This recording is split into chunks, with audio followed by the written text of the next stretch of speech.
The entry-level car market has shrunk quite a bit over the last few years. Many of the players either leaving or buyers wanting to come in with higher budgets, wanting bigger cars with more features. But that hasn't stopped existing players from wanting to do their best shot at volumes. And one of those players is Tata with this car that you see behind me. It's the 2025 Tata Tiago. It was launched earlier this year, and today we have the car with us, and we're going to tell you 5 things that we like about the new Tata Tiago and 2 things that we think Tata should work on.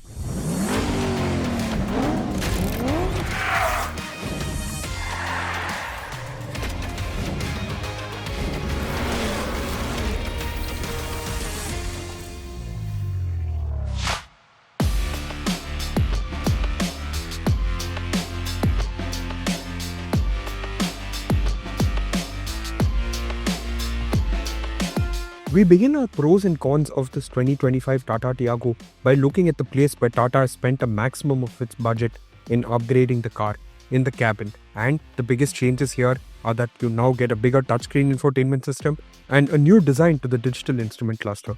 The touchscreen infotainment system is 10.25 inches. It's not just the biggest in the segment, but biggest across a wide variety of pricing well above the Tata Tiago.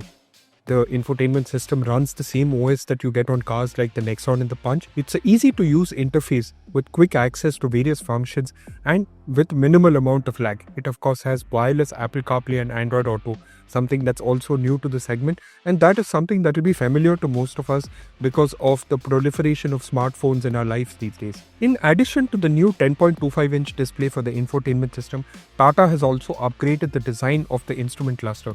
It was originally a light-based digital cluster, but has now become a full digital unit with 3 separate screens. You get an MID in the middle showing you various information, and the clocks are now digital units with the designs built into them. The MID is quite comprehensive, and that is something that's useful, especially for someone that is buying a car in this price bracket for the first time, where cost is a big factor, and with so much information on hand, they can keep track of what's going on. We do have to point out though that while you get a distance to empty with the petrol option, when you switch it to CNG, there's no distance to empty displayed. The third big change here in the front of the car is that Tata has given a new steering wheel. It's actually a big change for the Tiago in quite a long time.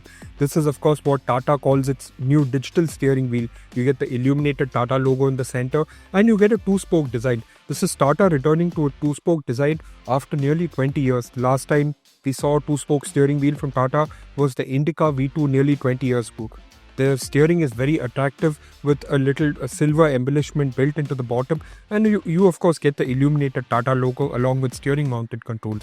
This is the same steering wheel offered on the Punch EV, but there's a leatherette wrap, whereas here it's without the leatherette wrap.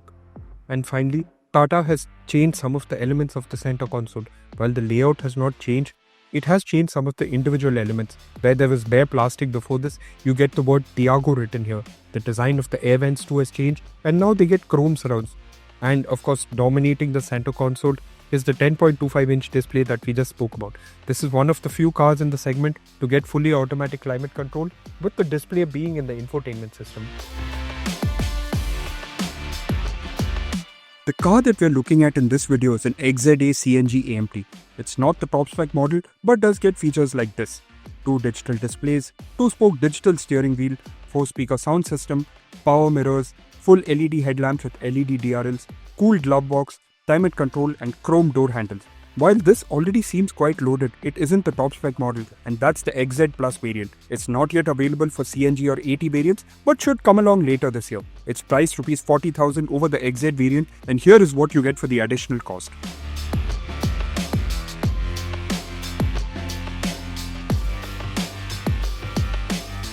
One of the places where the Tata Tiago manages to excel is in terms of cabin space. It's the longest and widest in its class, and that is visible in the amount of space you get inside.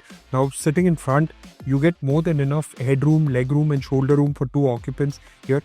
The seats don't offer that kind of grip or bolstering that you want, but they're decently comfortable, and for average Indian person, it's not going to be an issue. You do get a thick amount of bolstering on the side, but the seat base is kind of shallow and it's also short, which means under thigh support is not all that great, but it's not lacking either. moving over from the first row, we come to the second row of this 2025 Tata Tiago. And for this price bracket, it's a pretty decent place to be in. It's kind of bare on features. You don't get seat back pockets, you don't get a center armrest. The bottle holders in the door are really small. You don't even get rear AC vents. I mean, that was not expected given this pricing. You do, however, get a bottle holder there. And of course, the rear seat back folds flat for additional storage space. But there's enough space for two people. Oh, and we forgot to point out, as a part of the upgrades for 2025, you get now black and beige or dual tone interiors, right? Where the car previously was a completely black interior, you now get black and grey as a part of the interior scheme. And you get 3-point seat belts for all three occupants sitting in the back. Though, like we said, if you look at it here, space is just good enough for two people. Three if you really want to squeeze in. Last year, in addition to the CNG AMT, Tata also introduced its twin-cylinder tech to the Tiago. As the name suggests, it split the CNG tank into two and placed it lower, thus liberating additional boot space that would have otherwise been lost to the massive CNG tank. The standard car has a boot space of 242 litres, and while Tata has not revealed the official number of the boot space with the CNG tank, the image of this boot loaded up should give you a fair idea of what you get.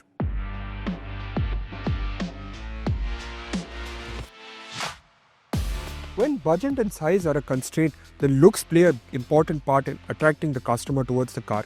And while they may be subjective, there's no denying that the Tata Tiago is a really nice looking car. Some of the major highlights for 2025 that Tata has given this car is a new grille, full LED headlamps, chrome rings around the LED DRLs. Move over to the side, and for this version, which is the XZA CNG automatic, you get these very nice looking sort of aerodynamic wheel covers. You get dual tone alloy wheels with our 15 inches, but that's only on the XZ Plus variant. Move over to the back and you can see that the changes aren't too significant, except for the fact that Tiago is now written in the middle of the boot toe. What do you think of the changes on the Tiago? Do you think Tata should have done something else? Let us know in the comment section below. Almost the entire color palette of the Tiago range has been changed, with 6 new shades for the Tiago and 4 new ones for the Tiago NRG. Most of the shades are bright and do help the car stand out in a crowd. You also get dual tone color options, and this is how they are divided up among the variants.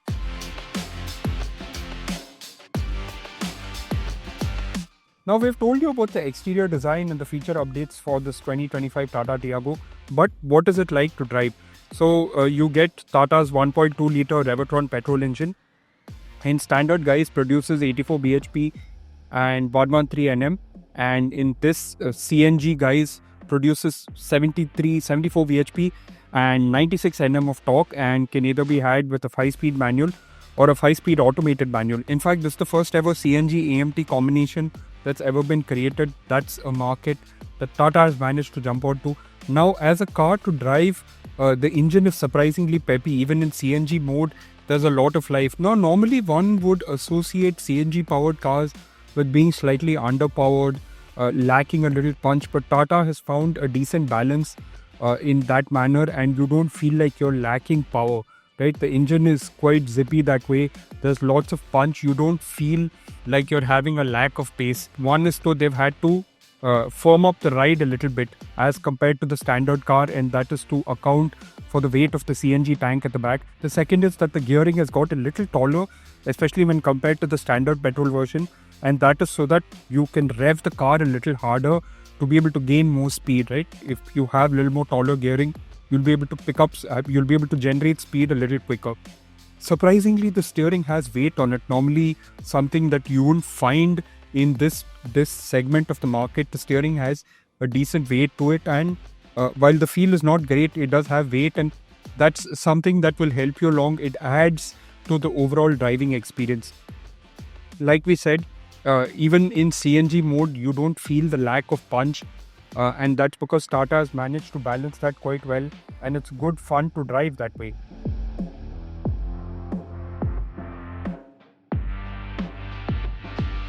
One of the big aces that Tata has managed to pull out is a diversity of powertrains for the Tiago. You can get this car in petrol, petrol automatic, CNG, CNG automatic, and even as an EV. This makes the car one of the widest in terms of powertrain offerings. The car that we have in the video is a CNG automatic. And as you can see from our model pages, there are a large number of variants across petrol, CNG and electric, giving you a really wide choice. We drove the car last year when it was launched and were able to conduct a real-world mileage test. Officially, Tata claims a mileage of 28.06 kilometers per kg. In our real-world test, we got 21 kilometers per kg in city and 22 kilometers per kg out on the highway.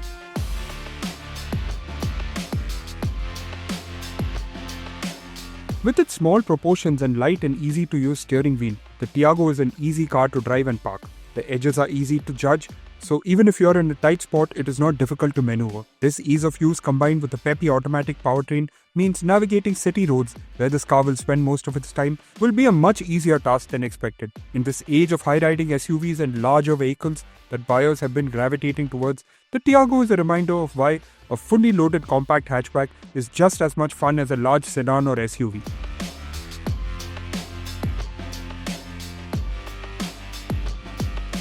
While the car may have got significant upgrades in terms of features, it is still a first-generation Tiago, has been around for 9 years now, while its major rivals like the Wagon-R and Celerio have both moved to new platforms and new engine generations. In fact, this is a derivative of the X1 platform that underpinned the Indica and Bolt, both forerunners of the Tiago. While you could look at this from the perspective that the platform is so robust that it doesn't need an upgrade, think of it this way. Maruti Suzuki has publicly said that it aims in the next decade or so to make its cars lighter yet stronger, allowing them to cram more technology without a weight penalty. If Maruti is Tata's biggest rival here, then Tata would need to upgrade the Tiago across the table to successfully take on that battle.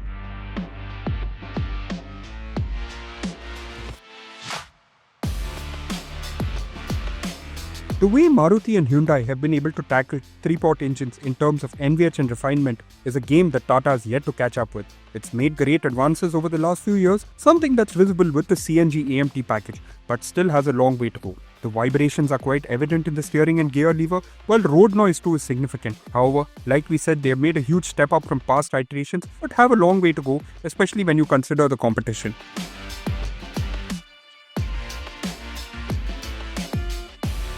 Summarizing our experiences with the 2025 Tata Tiago, let's look at the positives.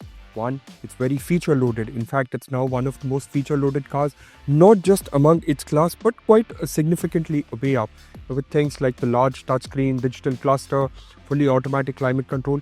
These were all fortes of the large B hatchback at one point in time and now come to vehicles like the Tiago. Though some of it may also be down to the fact that customers have become far more discerning and want more value addition in the vehicle irrespective of size.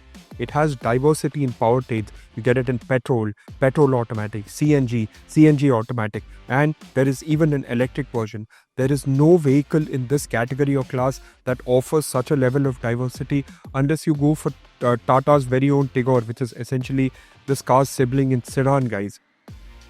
The cabin is very spacious inside. It gets this new grey interiors that kind of gives an airy feel to it. It gives very neutral look, which means that you're not going to feel claustrophobic inside. And it's the longest and widest in its category. It's a little bit behind when it comes to the competition in terms of wheelbase, but it is still right up there with the competition. Then there's also the fact that it's actually pretty decent looking with major exterior updates that give the car a kind of refreshed look. Now, working against the car, one is the fact that it's a first generation vehicle, right? Now, like we said, that its major rivals, things like the Celerio and the Wagon-R, have all moved on to new generations. And while some may look at it in the fact that it may be an old platform and it's such a robust platform that it doesn't need to be changed, we said that Maruti Suzuki is working on making its cars lighter so that it can put smaller engines and more features inside. Maybe that's something that Tata needs to consider in the future, especially when it comes to weight penalty. The other thing is, of course, levels of refinement. The way Maruti Suzuki and Hyundai have managed to get refinement into 3-cylinder engines, something that dominates this part of the market, and put levels of insulation inside the cabin. Tata still has a long way to go. It's a far better improvement than what was there a few years ago, but compared to them, especially because they are Tata's major rivals in this part of the market, Tata still does have some way to go. So there you have it, our experiences with the 2025 Tata Tiago. Have we missed something? Is there something else that you want to know? Do let us know in the comment section below. Once again, before we sign off, here's a reminder to hit those like, share and subscribe buttons and also that bell icon to be notified the instant we put out a new video. Thank you so much for watching. Take care.